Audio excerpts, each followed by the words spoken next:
Lara, where the hell are we?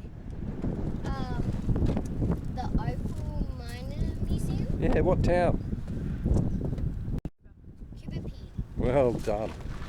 Welcome to Coober Pedy. After a soak in the springs and a pack up, we left Cowes Springs mid-morning. Had lunch at Williams Creek pub, made a left-hand turn and made it into Coober Pedy.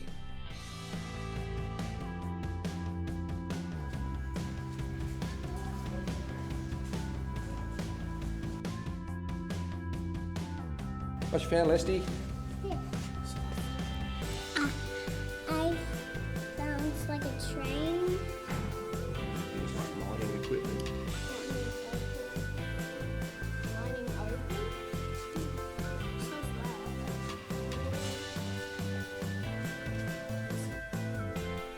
So The Amuna Museum seemed like a pretty good place to start.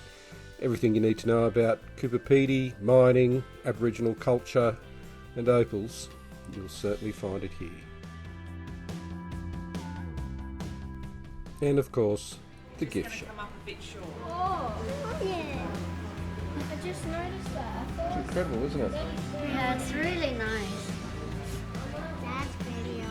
Yeah, really sparkly and shiny.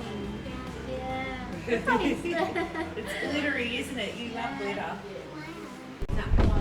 Alrighty, we're out here at the public noodling area, which is an area where you come and have a bit of a look for opals yourself. Now you're not allowed to bring any tools or anything, just what you can pick up. And let's see what Amanda's found. She's been so far the most successful. Ooh, looks like a decent bit of opal. It really does, doesn't it? But my favourite one, so I've found lots of little ones. This one's really interesting because it's so dark in there. See, really dark one there. Yeah. But this one here is my favourite. Look at that. Check that out. Definitely opal, isn't it? Nice and dark. Big bit. What's that other bit there in your hand? Here, yeah, look. Celeste wasn't exactly looking. She's gone for quantity. I think looking at the museum, this is what they call gypsum, I think. Alright, stuff they put in concrete. Whatever it is, she's hit the mother load of it. Tons and tons and tons of it. Now look at this bit.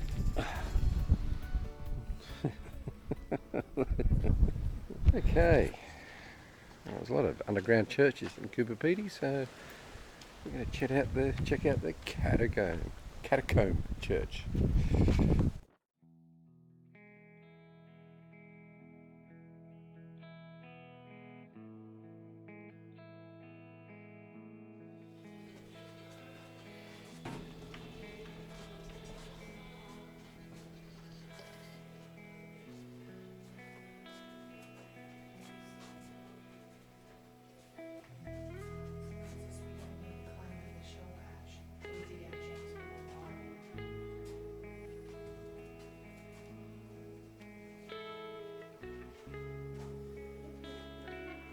Pretty obvious there's no catacombs, but pretty cool to be underground. Nice quiet place to sit and reflect, perhaps. Alright, here we are at Phase. Apparently built by hand by a couple of women back in the 60s. And they have an opal mine here as well. We'll check it out.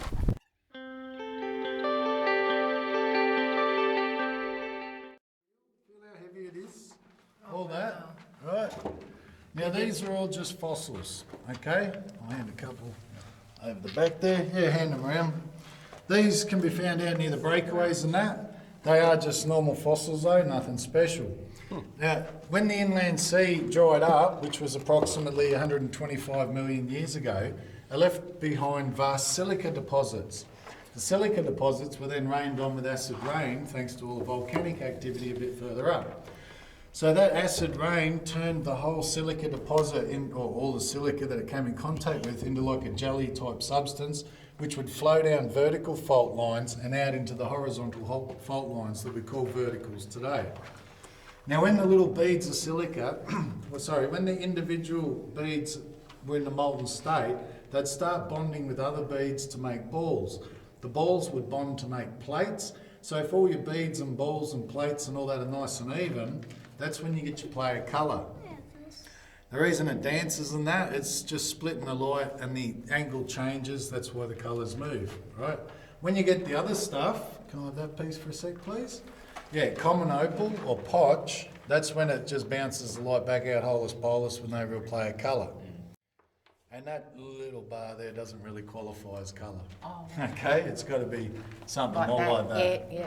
That's right, yeah, that's almost as big as the one you found out in the noodling field. It's not. Hey, keep your fingers crossed. It doesn't matter, none of us are on percentages yet. Is the opalised shells and stuff, okay? This is a portion of a belemite or a pipe. It should be long and come to a point, but obviously somebody liked the point, so that won't walk about. But the little hollow end was where the animal sat, and those lines is where the wings hung off. They look like a cuttlefish, basically, but they leave behind a long pointy thing. And that was one of the best explanations of how opals are made and how to find them and what's worth money and what isn't. This was an excellent tour.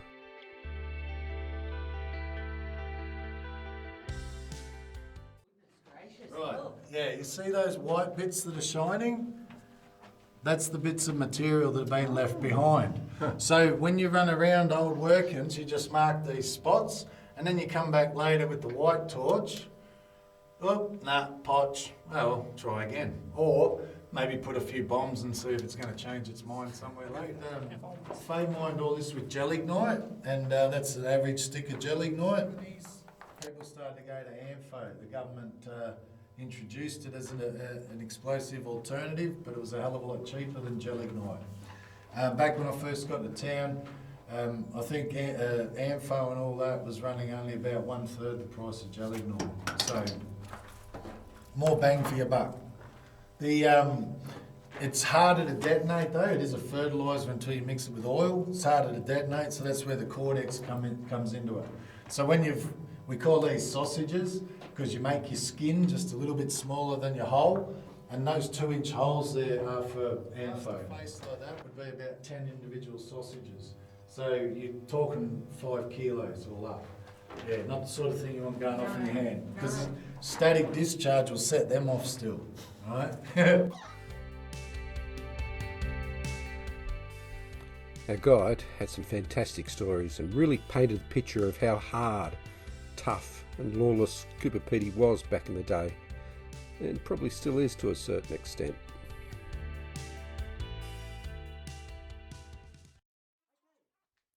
So as we go through the home folk, this is actually a photo of Faye at this very cabinet. Not a tall girl, but very wiry and very strong. The main reason for that being that when she was mining, she'd have to scamper up and down the mine sometimes 20, 30 times a day. And if you were going down the mine, you'd actually see her footmarks where she used to have to put her feet to get the next level. Okay, so now folk, this is the back wall of the original. Oh, I must tell you this. This was actually owned by Archie Burnett, who was a town mailman. And of course he used to take the mail and passengers all the way across to William Creek, 170 mile away, and to meet the old gan that snaked its way up through the desert years ago, of course. And of course, when Faye got wind of the fact that Archie was leaving, she decided that she'd pool all her money and buy the entire block, which was another smart move. So of course this would have been the back wall. And what you see now of the actual living room is what Faye dug out herself.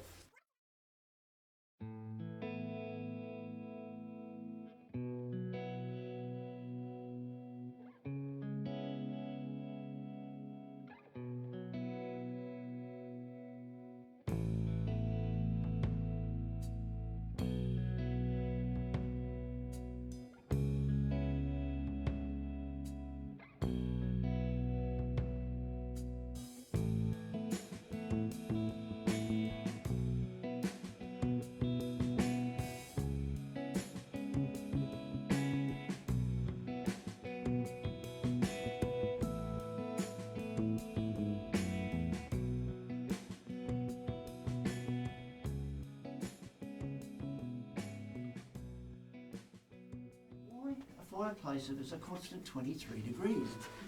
Well, it was just to make the place look a little bit more like home. However, they did light it once and they learnt their lesson the hard way. What happened was they got a bit sloshed one night. They decided, right, we'll stoke up the fire and chuck a match in it, which they did. But in less than 5 minutes, they realised their error. This became an inferno. It became so intensely hot.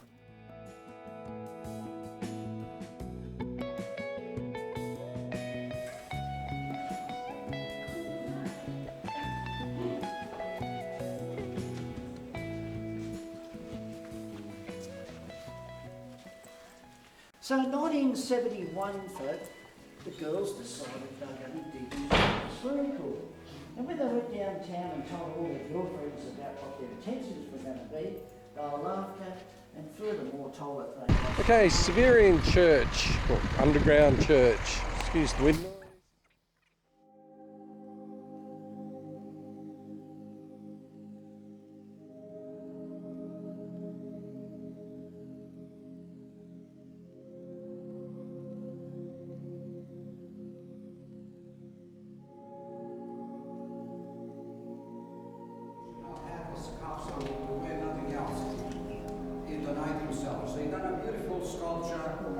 One of the pillars you see, three on the top of the altar. They were done right on the spot. So yeah, from this material it is. And one way the baptism takes place, God will go and look and then we can prepare that wall. Sadly, then after they finish it, probably about 12 months to last a while. But always in 19 it's like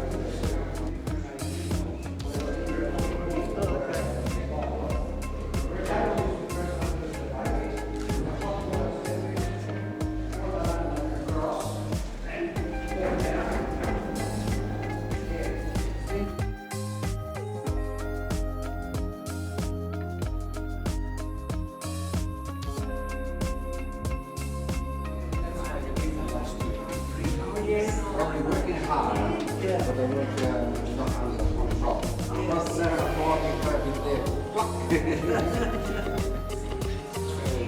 No pipe organs. Oh, sorry. Are you in trouble? Yeah. No pipe organs. No. This is, like I said, baptizing place. So you can walk in, hot water service. It's beautiful. Yeah. There you go, Sliz.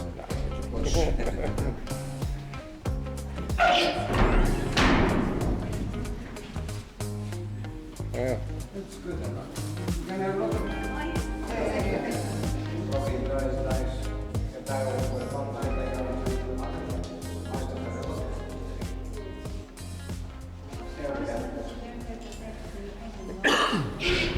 are. The Catholic Church. The first church underground here at Coober, Pedy.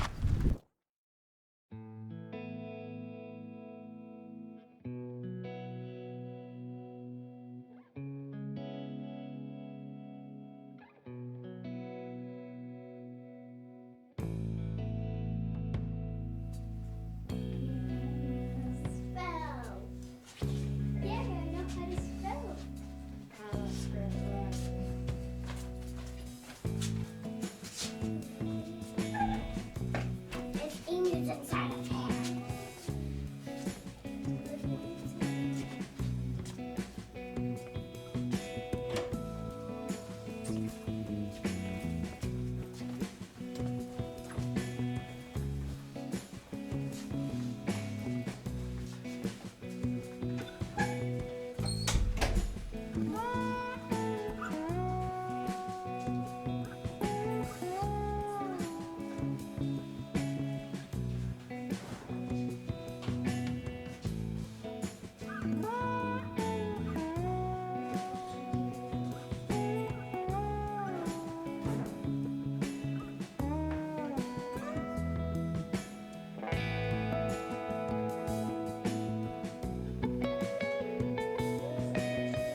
Coober Pedy, what do?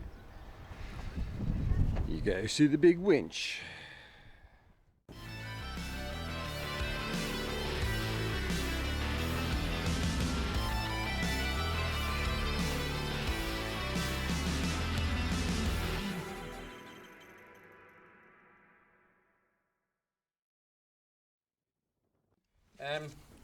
So Shawnee's straight in front of me here. Her mum was killed on the highway and she was found by a tour group, and the tour guide's name was Sean, so that's where Shawnee got a name from.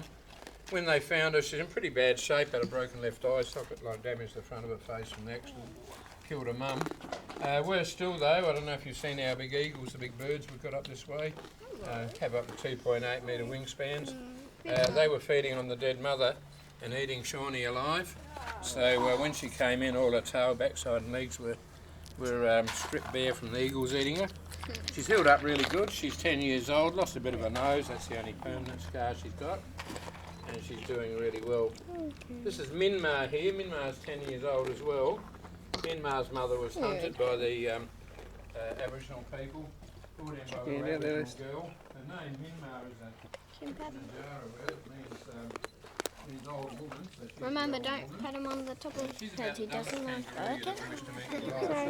Okay. When it rains, all the other kangaroos get out the rain. Poor old Minmar stands in the rain, getting very wet, and then crying because she's getting wet, and you've got to go rescue her. Now, bottom line is she's 10 years old, and 10-year-old kangaroos don't cry. Only baby ones cry, the big ones, simple as that. Just like a big baby.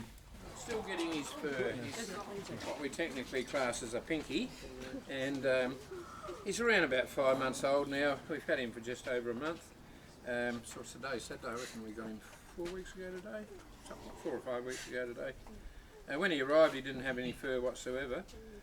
His mother was hunted by the local Aboriginal people, and in Clyde's case, they brought him straight into us, so he came in very quick, which was good. So do you raise these and then put them out in the wild again? Illegal, not allowed to. No, That's the law. So what happens? So all of our kangaroos end up in sanctuaries and wildlife parks. Okay. Yeah, so each state in Australia is different, so it depends where you live, what you're allowed to do. Where you guys from? You south? Any So go up to the reptile park at Somersby? No. If you want to be a... Where? Somersby? Central Coast? Oh, there's a big... no, kangaroos aren't allowed cross borders. Oh, okay. Okay. All kangaroos can't cross borders. Righto. No skip. So I know they do. Have you been north yet, or are you going north? We're headed there. Yeah, so when you get the NT border, you'll see all the kangaroos lined up at the fence. They've got their paws up on the fence going, gee, we'd like to visit our cousins, but the government won't let us. Oh. We're getting Donald Trump over, he's going to build a wall. What, the wall, the kangaroo Keep wall? them bloody pesky kangaroos where they belong. Good thing about it, the kangaroos are going to pay for it. Oh, that's it. They don't know if they hit like the... Don't they? Oh, well, I thought they Don't knew. know, Yeah, no. it's all stupid. Mexican It is kangaroos. silly, isn't it? All silly, isn't it? We used to say only in America, now we say only in Australia.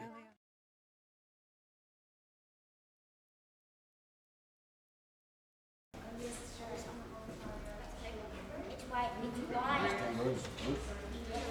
No. Let's go. It's just paper. Random paper. Paper. Wow.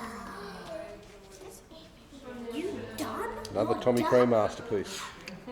Awesome trees. All right, thanks, Tommy. Thank you. Look after yourself, mate. All the best. Oh yeah, there is.